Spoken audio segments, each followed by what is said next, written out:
Dear student, myself Rajendra Asari, I am assistant professor in computer science department at Government Bangad PG College, Didwana.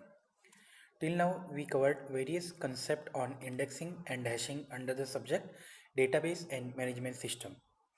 Now, we have discussed till now about query processing, means whenever a user make a query, then what are the various steps involved from query initiating to the final result of the query.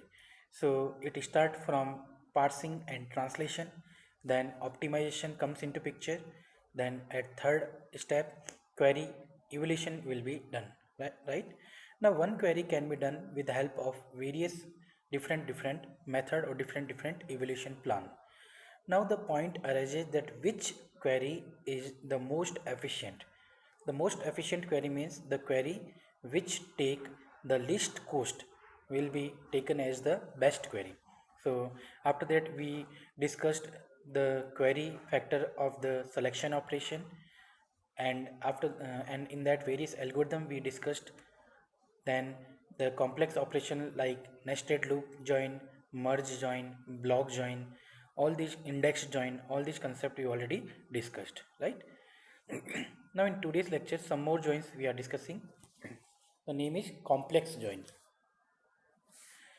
Now the join with a conjunctive condition, means conjunctive means end gate, right? End condition means if there are two condition and in between there is end, then in order to be true the condition, both the sub condition should be true.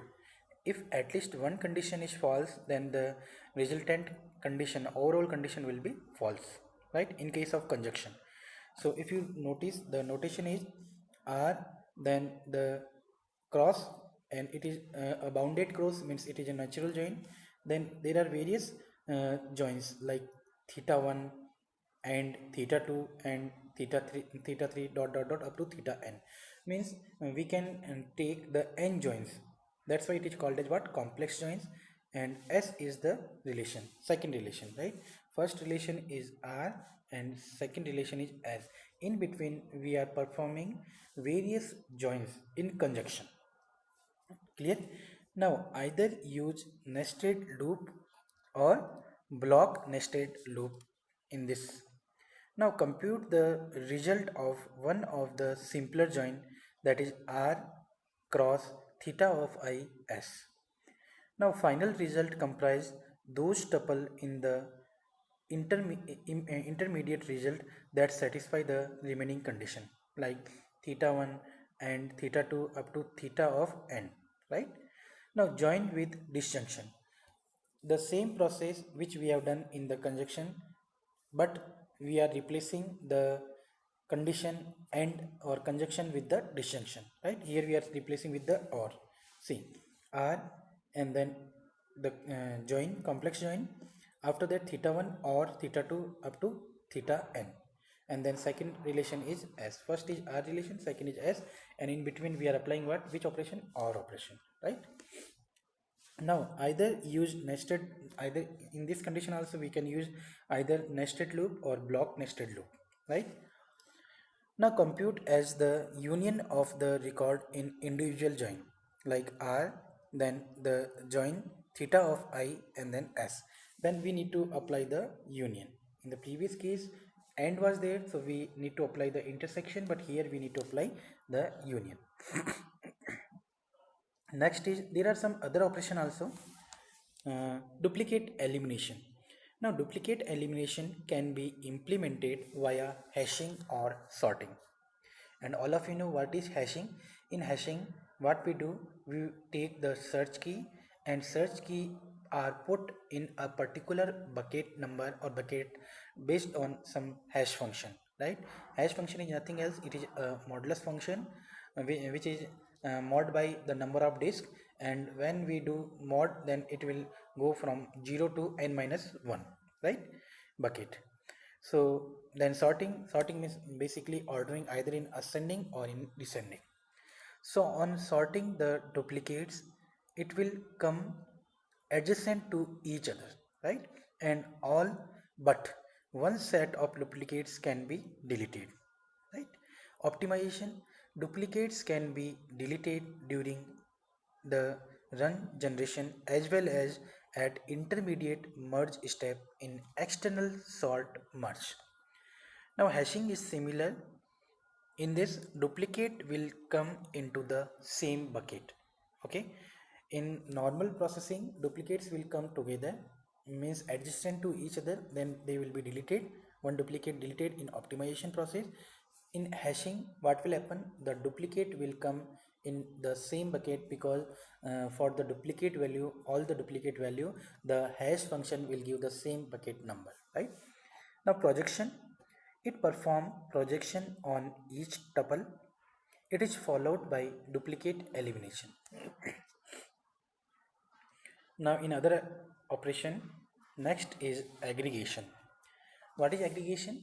In general terms, in ER diagram, entity relationship diagram, we discussed the concept of aggregation and why this aggregation concept is required, because in ER diagram we discussed one scenario, or there may be many scenario, but one example we took, in that there were four entity and there were relationship between the relationship, which is not practically possible. So in order to make relationship between relationship, we need to convert the higher relationship in a abstract entity or higher level entity, that is called as aggregation, right? Now aggregation can be implemented in a manner similar to duplicate elimination. How? Sorting or hashing can be used to bring tuples in the same group together, and then the aggregate function can be applied on each group, right? Optimization, combine the tuple in the same group during run generation and intermediate merges by computing the partial aggregate values. Now for count, mean, max and sum. We are talking about here not the aggregation concept, but here we are talking about the aggregate functions. In aggregate function there are count, mean, max, sum, okay, uh, average. So we need to keep the aggregate values on tuple found so far in the group. Now when combining the partial aggregate for count, add up the aggregates. For average, keep the sum and count and divide sum by count at the end, right? In other operation, set operation. In set there are three category: union, intersection and set difference. So in set operation, which can either use variant of merge join after the sorting or variant of hash join. Example like set operation which uses the hashing. First we are taking the hashing. So first concept, partition both the relation using the same function. With help of same hash function, we will partition both the relation. After that, process each partition I as follow. How? Some steps are involved. Using a different hashing function, build an in-memory hash index on R of I. R of I means all the partition R1, R2, R3, all for a particular R of I partition, use different hashing function and build an memory in memory hash index. Next is process S of I as follow. R union S. In R union S, what will happen? Add tuple in S of I to the hash index if they are not already in it, right? Second, at the end of the S of I, add the tuple in the hash index to the result. Clear? So R union S is clear. Second is R intersection S. In R intersection S, what happen? Output tuple in S to the result if they are already there in the hash index, right? Third is R minus S, that is set difference. In set difference, what we will do? For each tuple in S, if it is there in the hash index, delete it from the index. Okay. So what in set difference, the tuples are related to one relation but at the same time they should not be related, or they should not be involved in a second relation. That's why it is called as what? Set difference, right? So R union S, we are taking the tuple which are not available in relation R and available in S, then we will take. So either or condition is called as union, and condition, both and condition is called as intersection, and except condition or but condition is called as set difference, right? Now in other operation, outer join we already discussed. In outer join, three categories: left outer join, right outer join, and full outer join, right? Now outer join involves various null values. Okay, if the null values are coming in the left relation, then it is called as left outer join. If the null values are coming for right relation, second relation, it is called as right outer join. And for some values of the left join, left relation, null values, and for some tuples from the right relation having the null value, from means from both left and right there are some null values, then it is called as full outer join. Yep.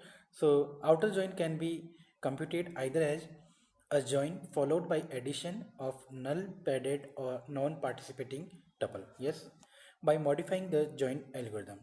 Now modifying the merge join to compute the left outer join. How to do?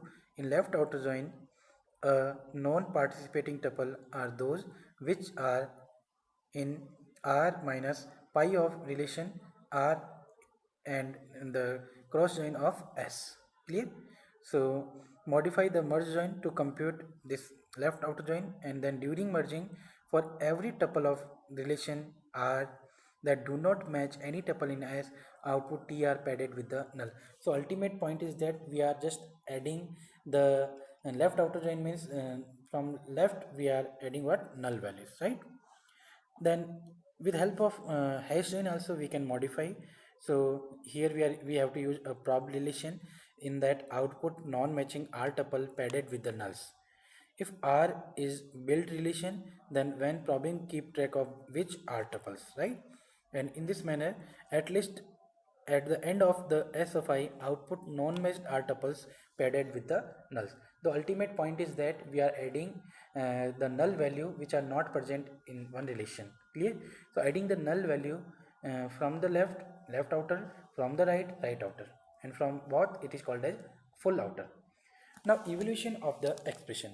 So far we have seen algorithm for individual operation like selection, then joins, okay, projection, nested loop join, block join, index join, hash join, right? Now alternative for evaluating an entire expression tree is having some concept: materialization. Materialization means generating the result of an expression whose input are relation or are already computed. Materialize means store it on the disk and repeat.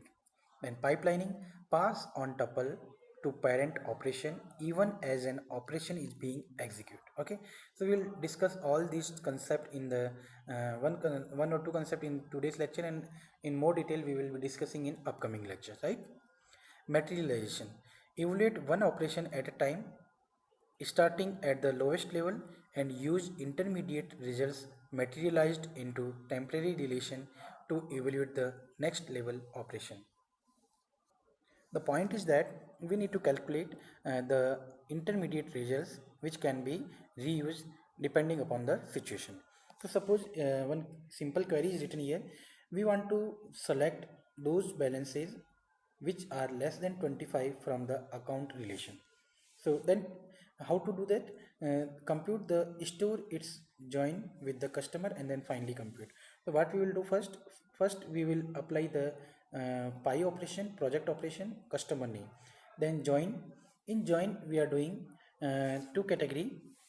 First the full customer tuples, but we are going in the left side, and in there we are applying what? Condition based on the predicate in which relation? Account relation, right? And we are doing the join of account as well as customer, right? So in this manner we can apply the materialization. Intermediate results can be calculated, right?